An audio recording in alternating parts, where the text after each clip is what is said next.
Liberating Africa socially and economically. You're about to meet a group of amazing women, and they are doing great things within their field, and I can't wait to hear from them personally what they're doing in their own way to make sure that they are contributing to how we can liberate Africa economically and socially. So allow me to introduce my panel.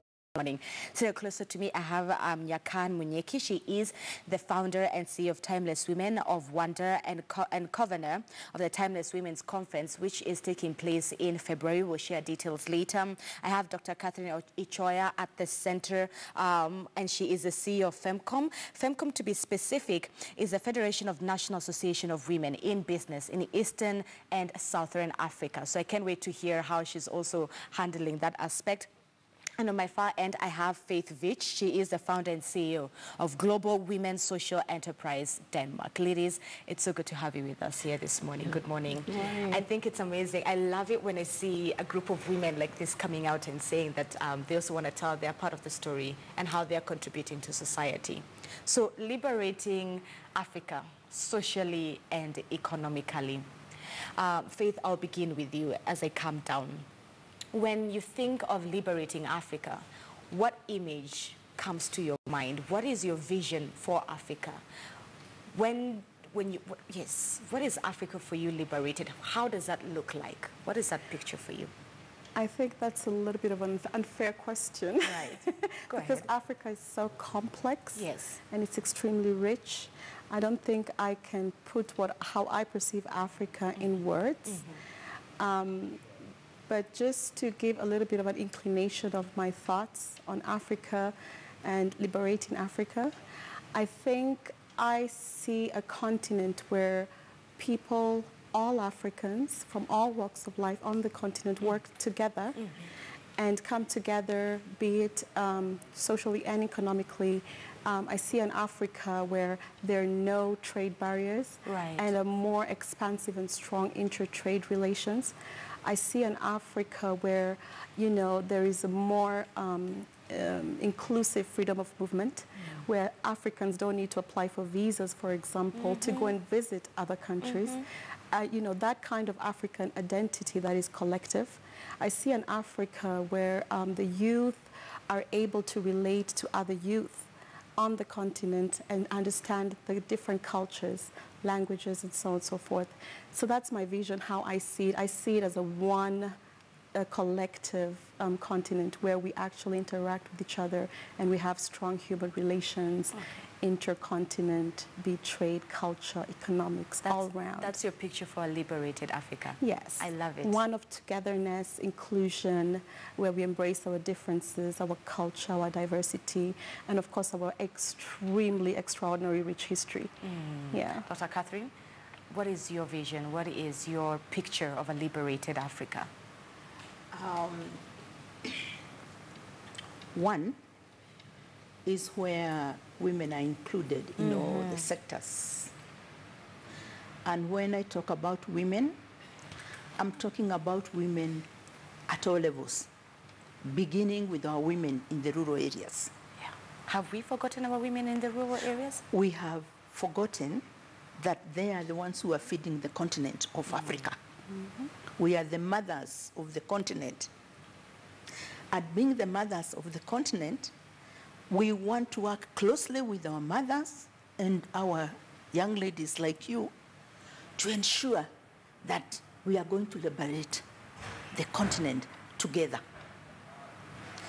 In other words, I'm talking about inclusivity in all sectors. I'm coming from the Mombasa region. I'm a CEO of one of the Mombasa institutions. I was involved in the formulation of the Mombasa gender policy and participated in the formulation of the African Union gender parity, and I know that it is possible. And through partnerships, support for one another, like the way we are supporting one another, I flew in last night to come and support my sister. Wow. That is the way to go. Why are partnerships important? Partnerships are so important because we cannot be able to make it alone. You need that support like the one you have given us. You just decided that you needed to be with us. there is that disconnect between the younger generation, the professionals, and the leadership, our women in the leadership. And if we don't work together, we are going to lose. There's time now for us to ensure that we handhold one another, support the leadership out there, especially our women who are there, with no apologies to make. Okay. Thank you. Wow. What's your vision for Africa? What is your vision for a liberated Africa? What does that look like for you? Yeah, my vision for a liberated Africa is pegged on looking back. Okay. Looking way back millions of years ago and looking at what Africa was. And then the midstream where things kind of like shifted. Things shifted. I mean, you can find for a number of decades, Africa was termed the dark continent, the poor continent, you know, the struggling continent. And then our self-identity and esteem seemed to be very low, you know, as a people. And there was a break somewhere there. And so my vision then is looking forward, having looked back, looking at what we need to do, the generation that is alive today, what we do, to be able to turn and shift the narrative and the outlook of our continent and leave our continent, you know, for the future generations that will be actually a thriving one. So in my mind's eye, the vision that I have for a liberated Africa, and I target to socially and economically, is tackling what Africa has been deemed to be seen in the last decades, which is poor, dark, and struggling with a lot of challenges. So social solutions need to come, and they need to come from the continent. I mean, And they have to come from us. From us. Africans. Absolutely. We have to now take responsibility and be accountable for the role we play in solving the problems and connecting with the world, you know, to see what they have done, what we can learn from them. We don't need to reinvent the wheel, but now we connect based on the context of where we want to go. And so in my mind's eye, I see a prosperous, and I use the word prosperous, continent, where we are prosperous as a people. Because people look at richness, money. It's not about that. It's holistic prosperity. You know, a social, you know, a healthy nation socially, a healthy nation financially, a healthy nation intellectually. Look at our creative talents, the potential we have as a continent. We have such diverse, you know, intellectual property, creativity, skills. Look at the resources on the continent. Our generation must really, really step up and unlock that potential, the human resource potential, the natural resource potential. So I see a continent where we are starting to harness, to explore, to bring out the value, to add value, to bring finished goods, to produce, to export, to reposition ourselves on the global platform as an equal player, you know, not as an inferior player, not as a weak player. And therein lies my next question. We've already started the process. Yes. It will have to be a process. Absolutely. Of years. It can be done like that. It can be done, we can say a timeline of 6 months or a year. It has to be a process. And that's where Dr. Catherine said, where you involve her generation and our generation. And our generation will then involve the next generation. Absolutely. It has to be a process. Absolutely. But we've started it. Absolutely. And for us, and you can see the conversation here, I really agree with my sisters and my mother here, that you know, we need to look at intergenerational and ourselves look at the next generation that's behind us and to harness, to invest, to produce, you know, wealth that will be enjoyed hundreds of years when we are gone, which is why we know our organization is called Timeless, you know. It's looking beyond our generation, you get? Yeah. And collaborative working is so essential. Right. You know? Yeah. Faith, I was reading an article, and I think it's an article that I've continued to read over the years about Africa's young population, the youth. It was called A Ticking Time Bomb or an Opportunity. You have well described, especially for me, where we are as an African continent economically. It is so difficult for an African to visit another African country where you find outsiders get to do business and get to travel within the continent much easier. Why is that so? Is it that we are not keen on each other in terms of our neighbors? Is it about the xenophobia that we have on the African continent? Why is it that it's so much easier from someone outside of the African continent to come in and prosper economically than fellow Africans?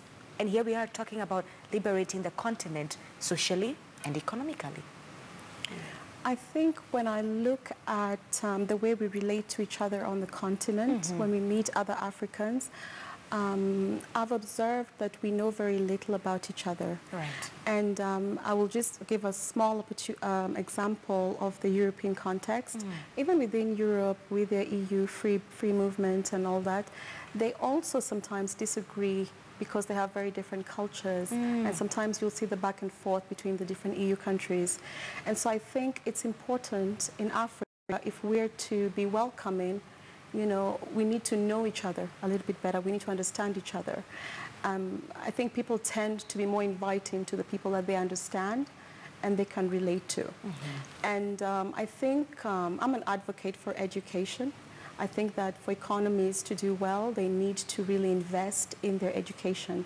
And if we create an education system that is inclusive, that has literature and knowledge, that involves knowledge and resources, and a curriculum that is centered around this collective vision for liberating Africa, then we will be more inviting and more accepting of each other. So it begins even at the academic level when I you're in think school so. and you're taught about the Ghanaian culture, when you're taught about the Swahili culture, the South African culture. And the languages. And the language. Yeah. First, I speak a few languages, and what I have learned, when I learn these languages, I automatically understand the culture better.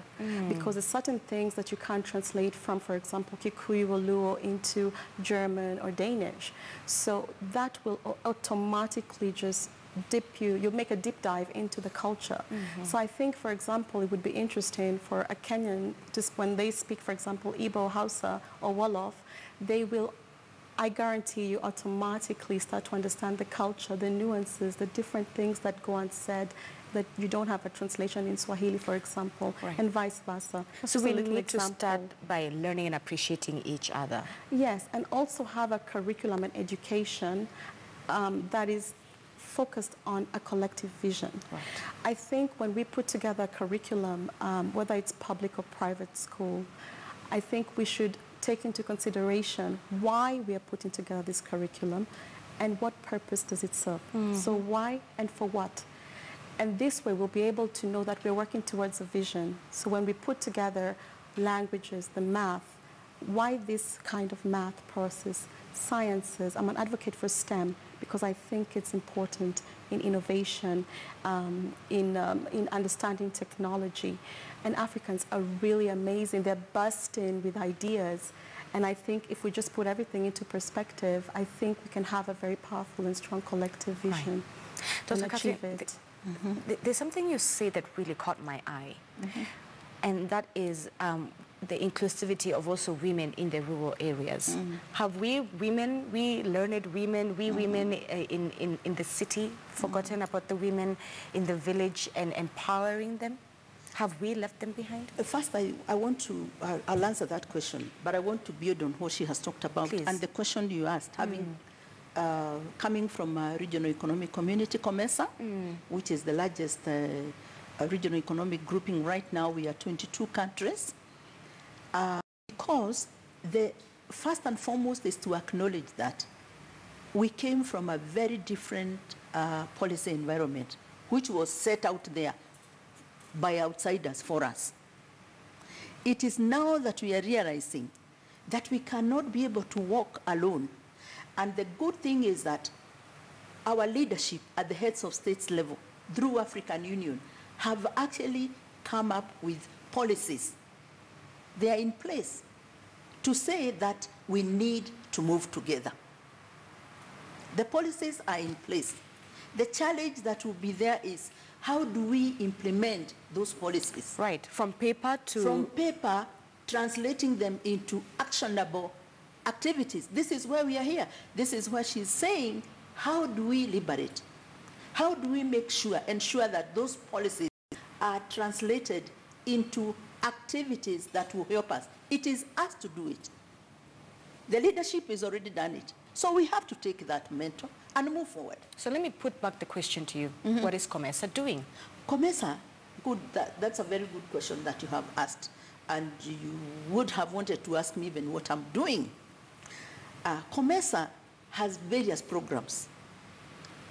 programs that are dealing with the peace and security, promotion of trade in the region, working in close collaboration with other regional economic communities. And you may wish to know that as we speak today, we are talking about partnerships, for instance, between EAC and East Africa, SADC and COMESA, tripartite arrangements. So really, by the year 2025, we are talking about a continent that is going to be speaking as one in terms of facilitating the movements of goods and services and people.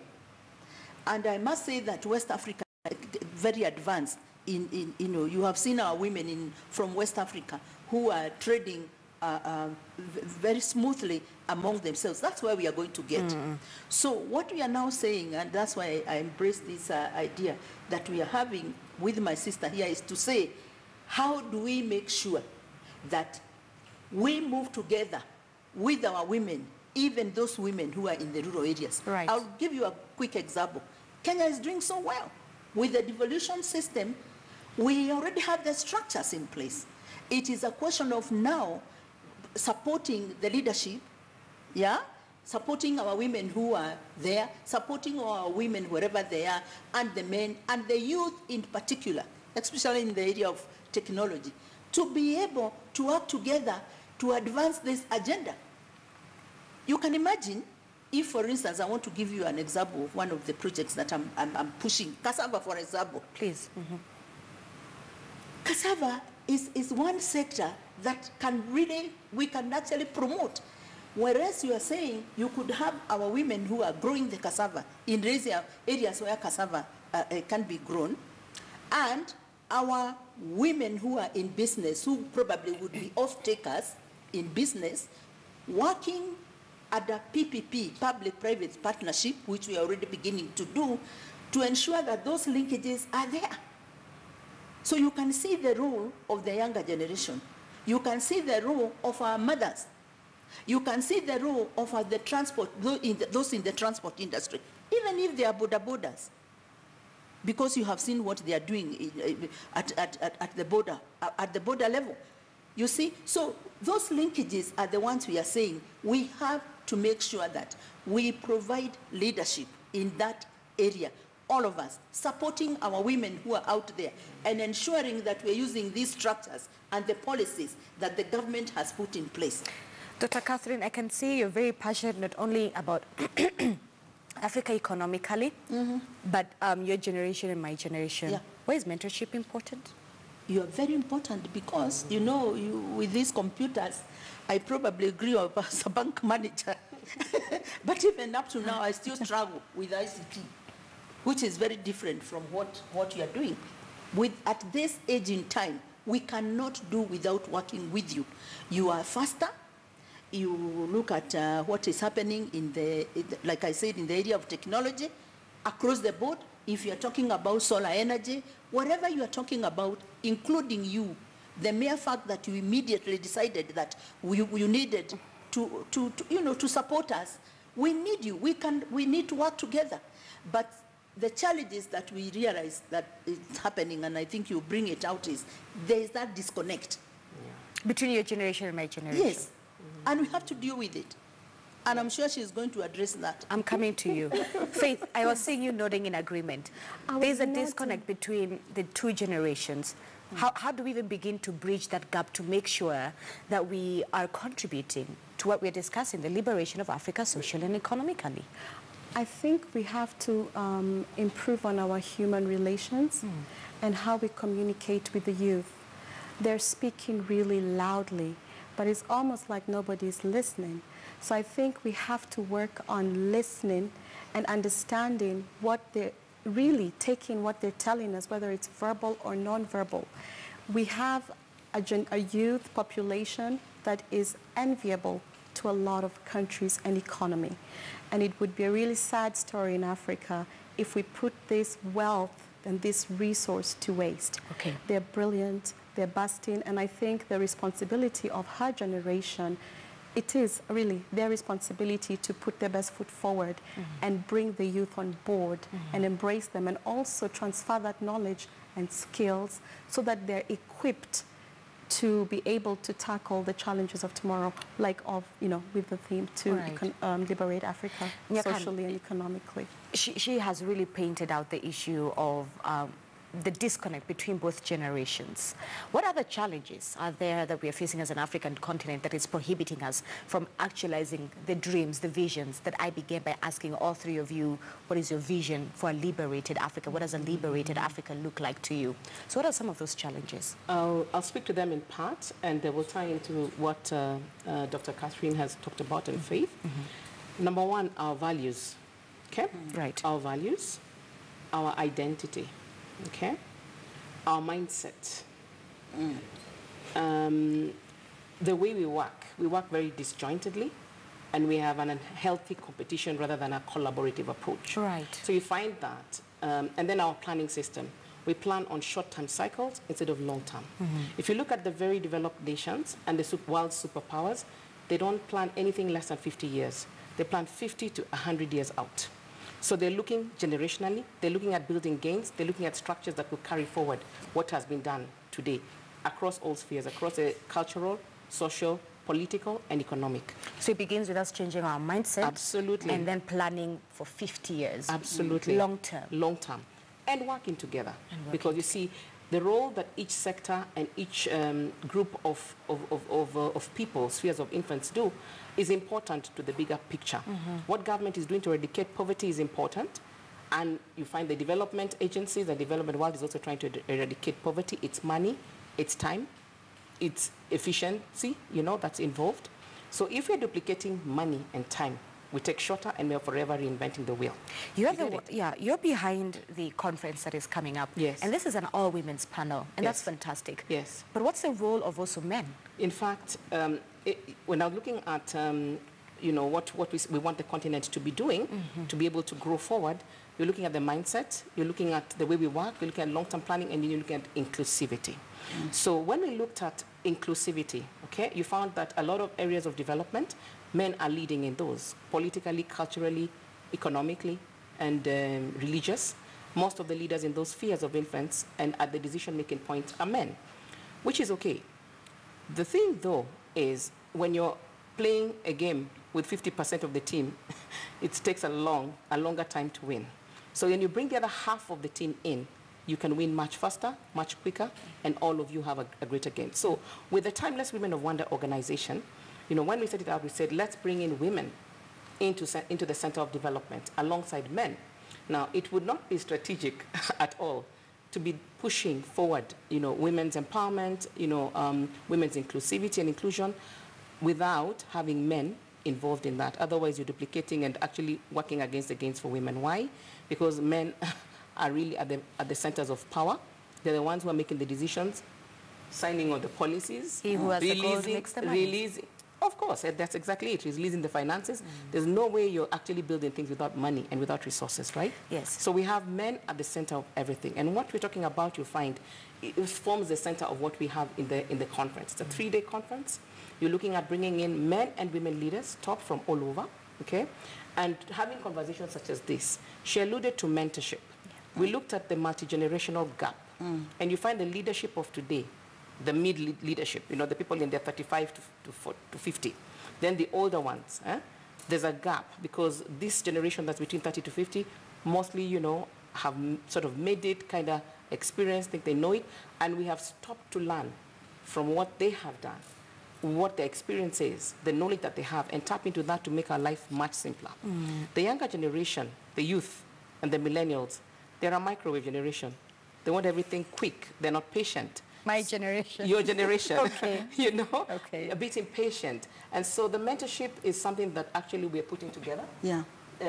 Dr. Catherine is actually one of the mentors on our platform so that we can mentor the next generation of leaders and create that critical mass of leadership for the continent. All right, ladies, I'm afraid our time is up, Yes. but I would love to get closing remarks. Yes. And I'll start from Faith. Yes. But for you, Dr. Catherine, I have one specific question because you're involved in COMESA. Excuse me, I'm sorry. And that would be perhaps the role of our politics on the African continent. You mentioned all these amazing things, the policies and how intertrade. But at the end of the day, there's this thing called politics on the African continent, which goes ahead to influence all these things. And our political leadership on the continent is not the best. So how is it that politics is hindering us from achieving a liberated Africa? That's what I would love for you to answer and join it in with your closing remarks. But let me start from Faith as I come down. Faith, what are your closing remarks? I think I'll close my remarks talking about the Timeless Women of Wonder Africa conference and why it's important. This is a women's conference that has been organized by Africans for Africans and well-wishers of Africans. And I think it sends a powerful message to the world that we are not the women of the stories of poverty and malaria and the AIDS and all the negative stories that are told. And although these are real problems, I think it's also important for us to see ourselves in a positive light that shows women from different generations like Catherine and Nyakan, communicating together, supporting each other, working hand in hand, and a platform that was created by us that talking about our issues as we understand them and as we see them.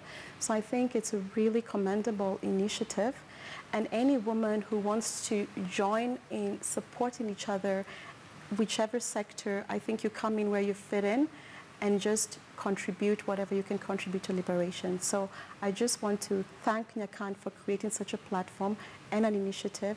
And I'd like to thank Catherine also for her really unequivocal commitment to really trying to share with us her knowledge and experience. Beautiful, Dr. Catherine. And I also want to thank you for creating this platform, because just 3 women from different generations, you said yourself you're a millennial, right? So we are all different women in different walks of life at different stages in our life, and you've created the platform for us. Thank you and so you're much. showing a different story. Thank you so much. Ladies, I'm afraid that I've been told our time is completely up, but I'd love to get both of your closing remarks, so I'm afraid we'd have to end it here. But for the Timeless Women Conference for 2019, I am told this is their 5th conference, and it will be taking place between the 13th of February to the 19th of February. So this conversation might have ended here, but if you still want to be part of it, it will be at the KICC. Those